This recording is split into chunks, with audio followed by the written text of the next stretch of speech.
Bueno, buenos días. Muchas gracias al doctor Gustavo Medina por la organización de esta lectura, de este ciclo de lecturas de las mejores guías del 2023. Hoy vamos a leer las guías. ¿Qué me pasa, Diego? Las guías EULAR, las recomendaciones EULAR para el manejo del lupus eritematoso sistémico, las actualizaciones del año 2023. A modo introductorio, para recordarles que las guías o las recomendaciones para el tratamiento del lupus eritematoso sistémico se vienen realizando desde el año 2008. Estas fueron las primeras, realizadas por las fuerzas de trabajo del Comité Estable de EULAR, que incluyó los estudios clínicos internacionales que incluían terapéuticas. En el año 2018 se hizo una actualización, una década de las primeras guías publicadas. En el año 2019 fueron las primeras guías formales, después de esas del 2008, por parte de EULAR, y estas recomendaciones vamos a discutirlas y vamos a actualizarlas con respecto a las del 2023. Vamos a hacer una comparación entre ambas.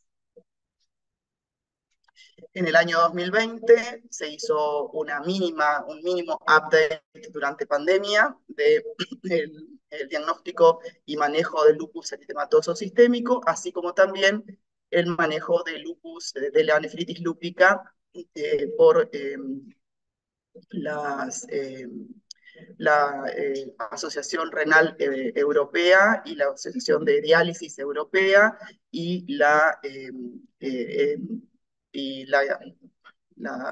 bueno, no me sale, y EULAR, perdón. Bueno, y no dejar de lado que estas fueron las primeras guías en el 2018, se publicaron las primeras guías de tratamiento del lupus eritematoso sistémico, realizadas por el grupo GLADEL, el grupo de estudio latinoamericano de lupus, en asociación con la Liga de Asociaciones de Reumatología de los países latinoamericanos, que favorecieron mucho la información y nuestro conocimiento debido a la etnia, sobre todo, de nuestros pacientes. En cuanto a la patogénesis y las nuevas terapias en el lupus, a modo de breve introducción, sabemos que los factores genéticos y ambientales provocan una regulación inmune aberrante que en definitiva son los que van en concomitancia con el background genético y los factores ambientales, van a influir sobre la aparición de la clínica del lupus.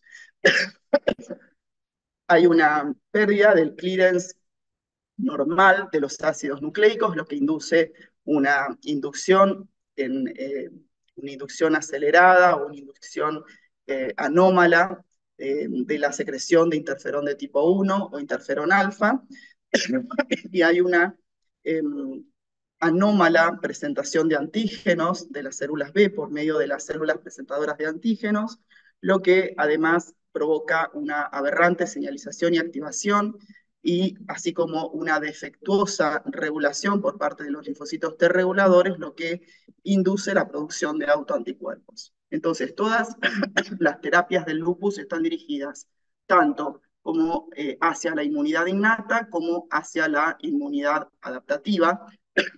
Aquí tienen, por ejemplo, disculpen la tos, tienen, por ejemplo, los linfocitos B, las células plasmáticas y todos los efectores de los mismos, con los target terapéuticos, tanto APRIL como el BAFF, entre los linfocitos B y las células plasmáticas. El diálogo entre las células B y T también es una parte del sistema inmune adaptativo que está siendo regulado mediante terapéuticas. Los linfocitos T en particular la producción de interferón alfa o de interferón de tipo 1 por las células dendríticas, últimamente con la aprobación de anifrolumab para esta vía patogénica, y las vías de señalización intracelular por medio del JAK-STAT y las vías de Bruton tirosinquinasa o BTK, así como también las interleuquinas, tanto interleuquina 10, interleuquina 2 e interleuquina 12-23. Este es un gráfico solamente para, ya está un poco desactualizado, esto es del año 2021, pero fue el último que encontré, que nos grafica los diferentes targets terapéuticos, hacia dónde van dirigidos. Esto nos grafica a su vez los targets terapéuticos intracelulares en un linfocito B de una célula humana con lupus eritematoso sistémico, ¿sí?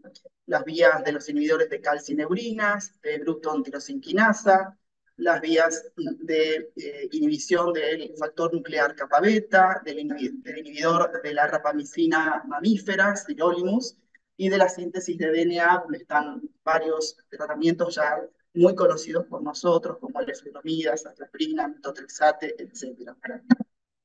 Esto nos grafica lo mismo, pero en los targets de células B. Lo único que voy a agregar es la vía de inhibición de JAK por medio de JAK-STAT. El resto es compartido con el gráfico anterior. Muchas gracias. Paso a la doctora Florencia Carlos.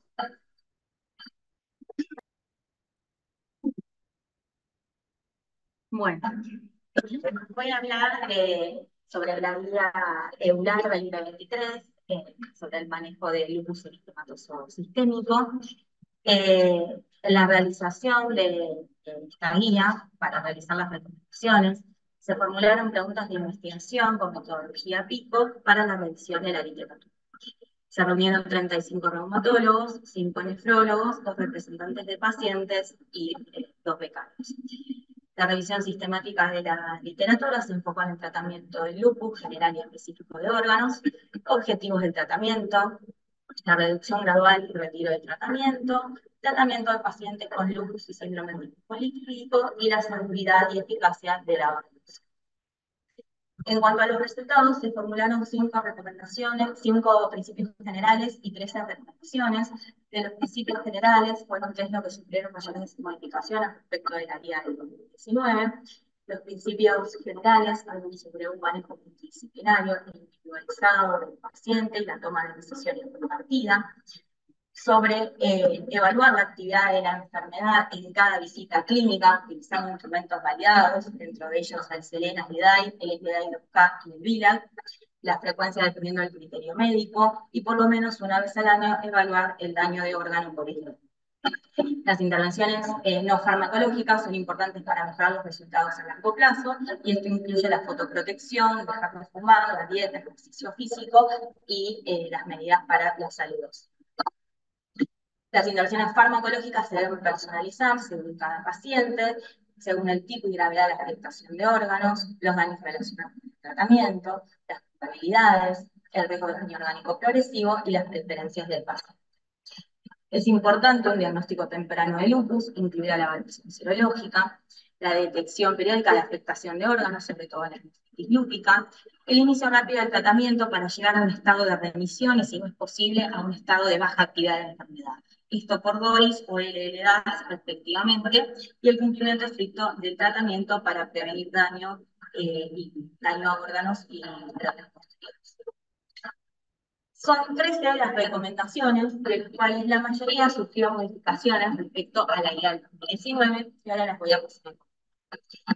La primera recomendación es una de las que no se modificó, que es la recomendación de hidroxicloroquina para todos los pacientes, a menos que esté contraindicada. Con una dosis de 5 miligramos kilo de peso corporal al día, pero esto también puede individualizarse según el riesgo de exacerbación y toxicidad retinal. En cuanto a los corticoides, si son necesarios, se dosifican según el tipo y gravedad de la afectación, y se deben reducir a una dosis de mantenimiento no igual a 5 miligramos día o equivalente de prednisona, y cuando sea posible retirarlo. En la guía del 2019, en esta recomendación por un punto de corte de prednisona equivalente menor o igual a 7,5, y esta es una de las modificaciones. Si tienen una enfermedad moderada severa, se deben considerar pulsos a una dosis de metilprednisolona de 125 miligramos por día por 1 a 3 días. Para los pacientes que no responden a hidroxicloroquina sola o en combinación con corticoides, o no se puede reducir la dosis de corticoides, se deben considerar inmunomoduladores, inmunosupresores, ahorradores de corticoides, dentro de los que mencionan metotrexato, azatioprina, micofenolato, y agentes biológicos como belimumab o anifrolumab. Y en esta guía incluye la recomendación del anifrolumab. Si hay manifestaciones de órganos graves que comprometen la vida, se recomienda ciclofosfamida intravenosa y en casos refractarios rituximab. Para la enfermedad cutánea activa, el tratamiento son los agentes tópicos, corticoides, inhibidores de calcineurina, hidroxicloroquina y o corticoides sistémicos según sea necesario. Y se considera, que es lo que agrega esta guía, anifrolumab, belimumab, que lo agrega como una recomendación de grado A, metotrexato o micofenolato como tratamientos de segunda línea o guardadera. La recomendación 6 es una de las que no se modificó respecto a la guía anterior, que es sobre el lupus neuropsiquiátrico, en el que se recomienda tratamiento con corticoides y agentes inmunosupresores para manifestaciones inflamatorias o agentes antiplaquetarios o anticoagulantes para las manifestaciones relacionadas a anticuerpos antiplaquéticos. En el caso de la trombocitopenia autoinmune grave, en condición aguda, el tratamiento es con corticoides a dosis altas, incluidos pulsos de metilprednisolona, con o sin inmunoglobulina intravenosa y o rituximab y ciclofosfamida a dosis altas. Y para mantenimiento se puede considerar rituximab, azatioprina, micofenolato o ciclosporina. Las siguientes recomendaciones, que son para nefritis miópica, planificativa activa, se recomiendan para el tratamiento dosis bajas de ciclofosfamida, es el esquema Eurolupus, que consiste en 500 miligramos por 6 dosis separadas por 15 días, o micofenolato y corticoides con pulsos de metilprednisolona de 250 miligramos por 1 a 3 días, seguido de dosis orales más bajas. Lo que agrega es la consideración de la terapia combinada con belimumab, ya sea con ciclofosfamida o micofenolato, o inhibidores de calcineurina como coclosporina o castrolin combinado con micofenolato. Una vez que se alcanza la respuesta renal, que se define como una reducción de la proteinuria mayor o igual al 25% a los 3 meses, y mayor al 50% en los 6 meses, y una proteinuria al año por debajo de 500 a 700 miligramos día, con un filtrado dentro del 10% del valor inicial, el tratamiento de la nefritis lúpica debe continuar al menos por 3 años. Los pacientes tratados inicialmente con micofenolato en monoterapia o en combinación con belimumab o un inhibidor de calcineurina pueden continuar con este tratamiento, y los que son tratados inicialmente con ciclofosfamida deben ser reemplazados por micofenolato o azatioprina. Los pacientes que tienen alto riesgo de insuficiencia renal, que incluyen aquellos con tasas de filtrado bajas, la presencia de semilunas o necrosis retinoide, con inflamación intersticial grave en biopsia, se debe considerar el tratamiento de inducción a dosis altas de ciclofosfamida endovenosa, que es el régimen NIH, que consiste en 1 gramo de ciclofosfamida por 6 dosis separado por un mes, y combinación con metilprednisolona intravenosa en pulsos. Una vez que se logra la remisión, se debe considerar disminución gradual de tratamiento, retirando primero los corticoides. Los pacientes por lo menos tienen que haber recibido 3 a 5 años de tratamiento y están en remisión por 2 años. Y lo que sí es importante es que la hidroxicloroquina no debe suspenderse. Cuando se asocia a síndrome antifosfolipídico, el tratamiento después del primer evento trombótico arterial o venoso es con antagonistas de vitamina K. Y como profilaxis primaria para pacientes con lupus sin SAP, se considera aspirina en bajas dosis, siempre que tengan un perfil de anticuerpos de alto riesgo. El perfil de anticuerpos de antifosfolipídico de alto riesgo se considera cuando tienen un anticoagulante lúpico positivo o doble seropositividad de un anticoagulante lúpico con anticardiolitina o beta-glicoproteína o una triple positividad. La última recomendación habla sobre prevención de infecciones mediante inmunizaciones para herpes zóster, HPV, influenza, SARS-CoV-2 y neumococo. manejo de salud ósea, y esta guía agrega, en cuanto a la nefroprotección, la consideración de los inhibidores de SGLT2 en pacientes con nefritis lúpica que tengan un filtrado menor o igual a 60-90 ml en minuto o una proteinuria mayor o igual a 0,5 gramos día, además de lo que durante la fase de mantenimiento. Además de continuar con manejo de factores de riesgo cardiovasculares y detección de neoplasias. En esta diapositiva se ven las directrices EULAR 2019 en cuanto al tratamiento del lupus no renal, que divide el lupus en leve, moderado a severo y los distintos fármacos según su grado de recomendación. En el lupus no renal, esta es la principales diferencias, esta es la guía del 2023, agrega el anifrolumab para el lupus cutáneo activo con una recomendación de grado A, y además el belimumab pasa a ser recomendación de grado A también. Estas son las recomendaciones 2023, un resumen de la lúpica que agrega dentro de, el tratamiento, además de los BIECA, los SGLT2, además de los tratamientos combinados que menciona el micofenolato, baja dosis de ciclopamida con belimumab, o micofenolato con inhibidores de calcineurina, todo con una recomendación de grado A, excepto el rituximab, que tiene una recomendación de grado B. En el 2023 también se publicaron las guías CADIGO, que son guías hechas por nefrólogos para el manejo de la nefritis lúpica. En esta guía especifica, dentro del diagnóstico de la nefritis lúpica, los pacientes que tengan el diagnóstico de lupus eritematoso sistémico, el dosaje de creatinina, de examen de orina, de índice de proteinuria creatinina y serologías para medir la actividad como anti-AN y complemento. Para aquellos pacientes que tengan proteinuria positiva o un índice de proteinuria creatina mayor a 500 miligramos gamma, un sedimento con mayor o igual a 5% de lactocitos, se debe usar la proteinuria en orina 24 horas, que si es mayor o igual a 500, se debe considerar la biopsia renal. Y si esto es negativo, repetir. Lo mismo, si los pacientes presentan una disminución del filtrado glomerular, se deben descartar otras causas, y si la causa más probable de la disminución del filtrado glomerular es debida al lupus, se debe repetir la prueba, y si esto persiste, lo mismo se debe considerar la biopsia renal. Al igual que las guías EULAR 2023, pone como recomendación que la hidroxicloroquina debe ser recibida por todos los pacientes con lupus, incluidos aquellos con nefritis lúpica, además de considerar las terapias complementarias y atenuar las complicaciones de la enfermedad o sus tratamientos.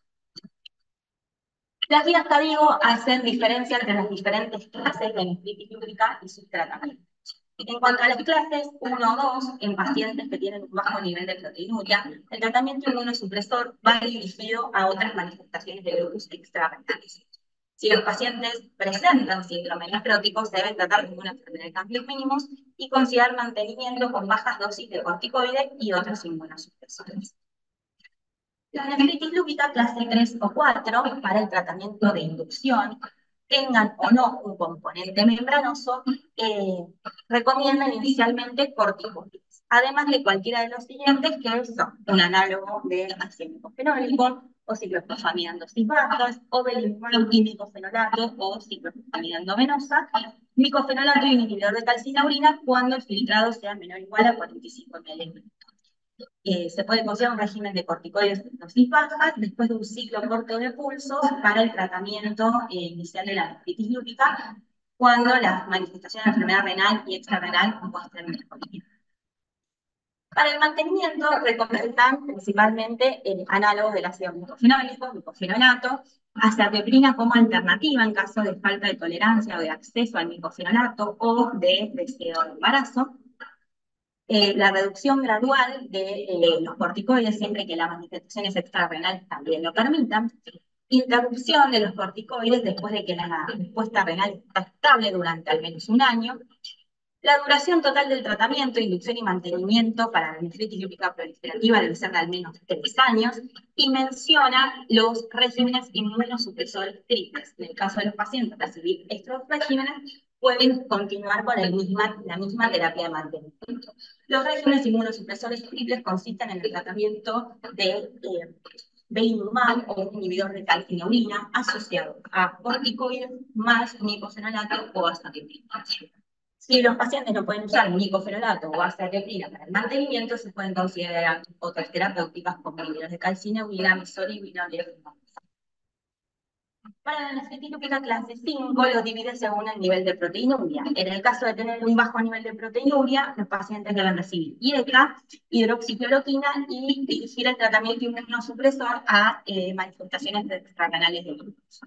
Si estos pacientes empeoran la proteinuria o presentan complicaciones o desde un inicio presentan síndrome nefrótico, en este caso, además de los IECA y la hidroxicloroquina, deben recibir tratamiento inmunosupresor con corticoides y otro agente dentro de los que menciona el nicofenolato, la ciclofosfamida, inhibidores de calcineuria, rituximab o azathioprina.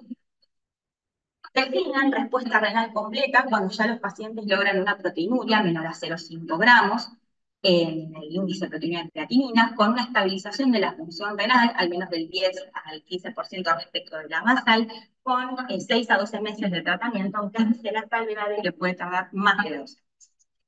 La respuesta parcial se considera cuando la proteinuria se reduce un 50% o a menos de 3 gramos en el índice, se estabiliza la función renal con 6 a 12 meses de tratamiento y no se considera respuesta cuando hay falla parcial o completa con 6 a 12 meses de tratamiento. Para el manejo de la respuesta insatisfactoria al tratamiento, en primera instancia se debe verificar la adherencia al tratamiento, asegurarse de una adecuada dosificación de los inmunosupresores, considerar rebiopsiar al paciente para plantear otros diagnósticos, como por ejemplo una microangiopatía trombótica, considerar cambiar el tratamiento de primera línea, y si el paciente persiste refractario más del tratamiento de primera línea, se debe adicionar rituximab u otro tratamiento biológico o considerar prolongar el curso de ciclofosfamida o la unión a un ensayo. Una vez que se logra la remisión después de la recaída de la nefritis lúpica, recomiendan poder utilizar la terapia de primera, o sea, después de lograr la remisión completa, debe tratarse con la misma terapia inicial con la que habían logrado la respuesta previamente. Además, hace distinción en el caso de los pacientes con nefritis lúpica con una microangiopatía trombótica asociada. En estos pacientes recomiendan el dosaje de Adams 13 y de anticuerpos antifosfolipídicos, además de la estratificación de riesgo de púrpura trombocitopénica trombótica por el plasmídico, que si este score de moderado o alto riesgo, que es mayor a 5, se debe considerar el tratamiento con recambio de plasma y corticoides mientras se aguardan el resto de los resultados. Si los pacientes presentan una actividad normal de Adams 13 y anticuerpos antifosfolípicos positivos, se debe tratar un síndrome antifosfolípico asociado con anticoagulación, con o sin recambio de plasma. Si tienen baja actividad de Adams 13, menor al 10%, se debe considerar el tratamiento con recambio de plasma, más corticoides, más rituximab, con o sin tafrazizumab. Si la actividad de la Adams 13 es normal y los anticuerpos antifosfolipídicos negativos, se deben evaluar otras causas de microangiopatía trombótica, dentro de ellas causas secundarias a complemento, primarias o secundarias, y en estos casos se puede considerar el tratamiento con eculizumab. En el caso de las pacientes con embarazo, en realidad se recomienda que no se embaracen si la nefritis lúpica, como cuando hay tratamiento con fármacos potencialmente teratogénicos y por lo menos con mayor o igual a 6 meses después de que la nefritis lúpica se inactive. Para reducir el riesgo de complicaciones, se debe continuar con hidroxicloroquina en el embarazo, se debe iniciar azatioprina en dosis bajas antes de la semana 16 de gestación, y dentro de los fármacos seguros en el embarazo están los corticoides, la hidroxicloroquina, azatioprina, tacrolimus y ciclosporina. La última recomendación es en el caso de los pacientes con insuficiencia renal, que pueden ser tratados con hemodiálisis, diálisis peritoneal o trasplante renal, prefiriéndose el trasplante renal a la diálisis a largo plazo. Y eso es.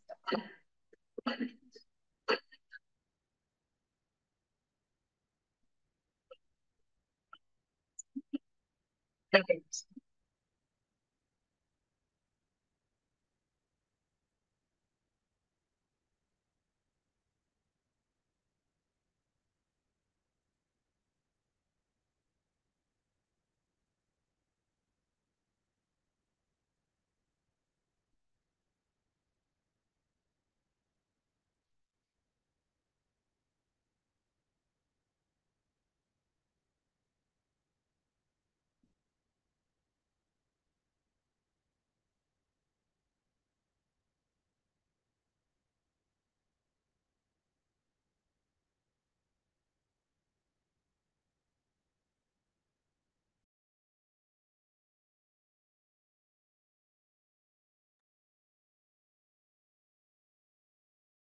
Bueno, ante todo, felicitaciones a Marina y a Flor por la presentación. Fue todo muy claro. Queríamos ver si tienen alguna pregunta, algún comentario sobre la- las recomendaciones. La pueden dejar por el chat o pueden abrir el audio como quieran.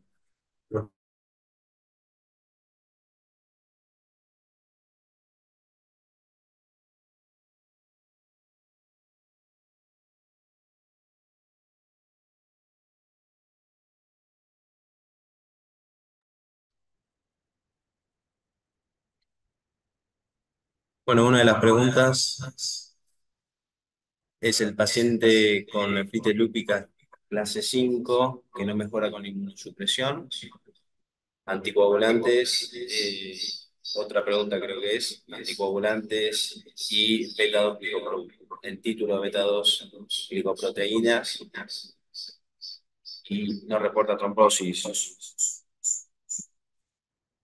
Sí se considera agregar anticoagulación en ese caso.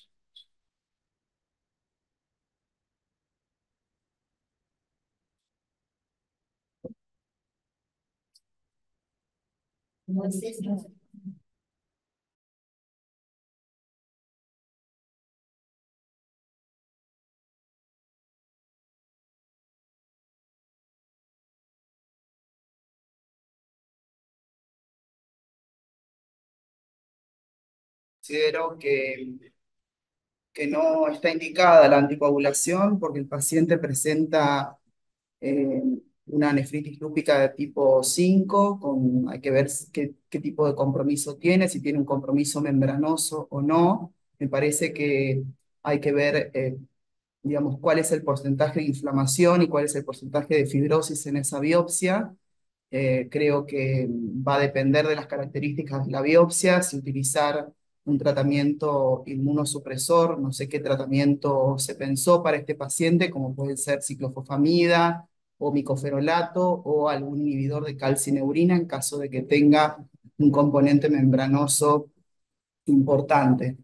Eh, Tiene un anticoagulante lúpico, tiene un anticoagulante y beta-2 glicoproteína 1, IgG título débil. Me parece que si es una IgG a título débil, no es un parámetro para anticoagular y sí le daría aspirina en baja dosis. Esa es mi opinión.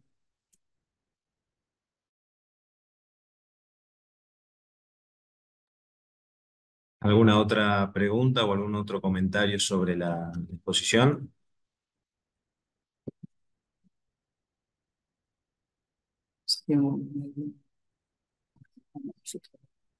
Depende del caso, dime, es una pregunta tuya. ¿Se usarían como primera línea una droga ahorradora o modificadora belimumab? La verdad es que depende del caso del paciente, en un paciente y del acceso que tengamos, en un paciente que no tiene buena respuesta, si tiene compromiso cutáneo articular y no tiene respuesta a metotrexate o a satioprina, usamos belimumab como una droga ahorradora o un inmunosupresor de primera línea, pero la realidad es que depende del caso y del paciente. No sé, Gustavo, si vos querés. La pregunta es si no se sabe. ¿Usarían como primera línea de droga ahorradora o modificadora belimumab? Por eso, depende del caso.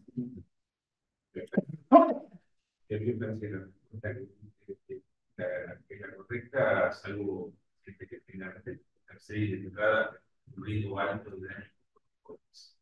Hay que salir a establecer asociarle un ahorrador que algo por ahí sabemos de haber más que incluye el uso de corticoides en el largo plazo, por lo menos los estudios BIS de eso. Entonces, yo plantearía mucho riesgo de tratar de usar el impacto como primera opción. Pero está bien que son clásicos, uno los puede utilizar para bajar el corticoide. Si me queda mucha duda, ¿qué pacientes con nefritis lúpica de entrada? Me parece que todavía no hay una respuesta concreta, hay mucha controversia, pero sí no hay duda que el paciente rápidamente progresivo, severo, con caída del filtrado, que va a perder nefrones muy rápidamente, uno sí se tendría Belimumab como coadyuvante de entrada. Y el resto, bueno, la combinación de esta. Ok.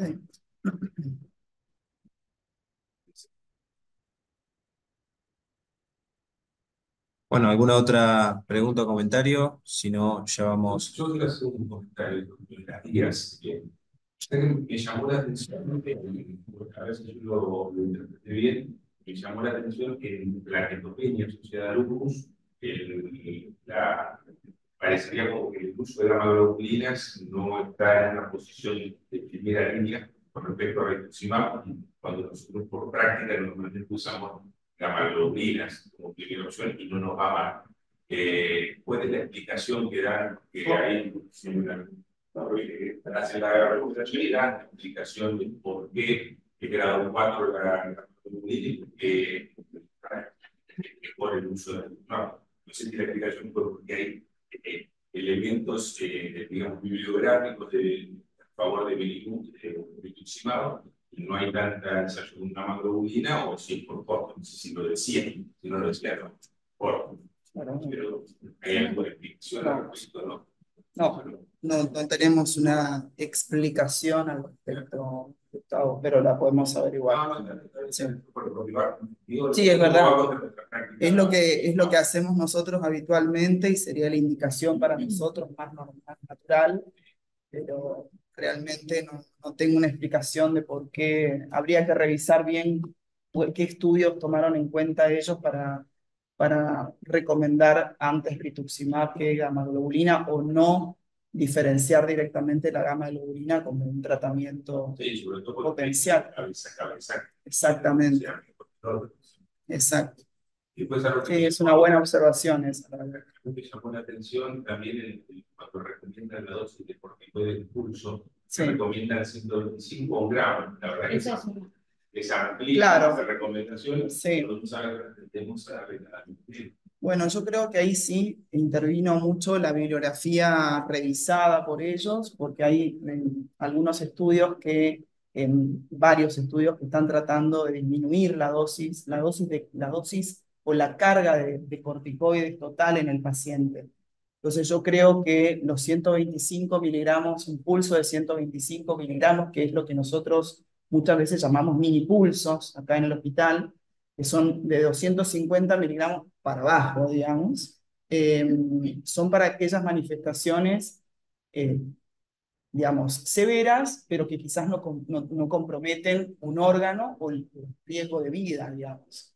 Creo que la reservan para eso, porque muchas veces nosotros, digamos, en otras instancias dábamos directamente 500 miligramos o 1 gramo por 3 días, y son dosis muy altas de corticoides para los pacientes que en definitiva después van a tener que tener una dosis vía oral y una disminución o un tapering de ese corticoide por lo menos 6 meses.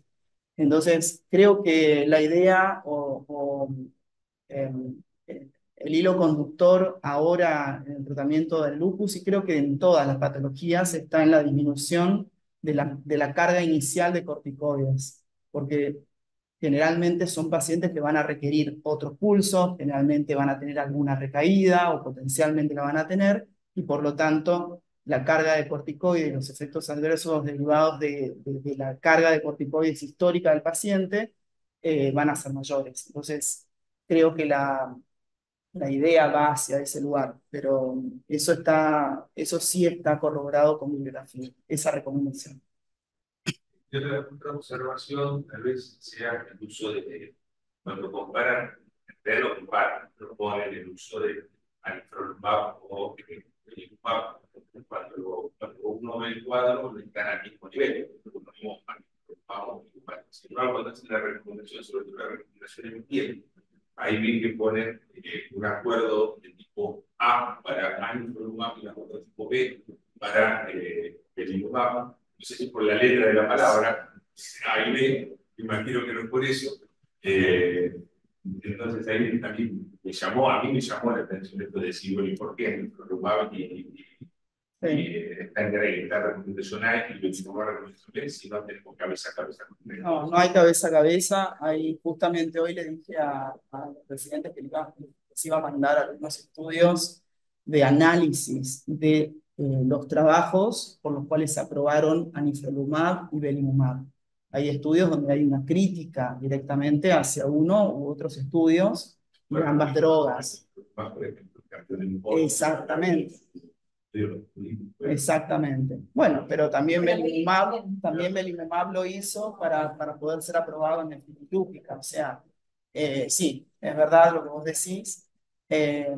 Y además, no se, en el Tulip 1 no se cumplieron los objetivos primarios, así que realmente no sé por qué lo pusieron de esta forma a la recomendación, pero además hay mucha más experiencia con belimumab por una cuestión lógica temporal, cronológica, pero en la realidad no sé por qué lo pusieron con una recomendación más fuerte.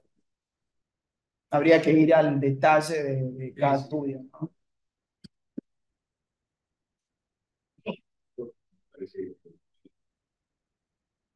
Ujú. Bueno, si no hay ningún otro comentario o pregunta, vamos cerrando. Quería agradecerles a todos los que estuvieron presentes y felicitar de nuevo a Marina y a Alicia por la exposición.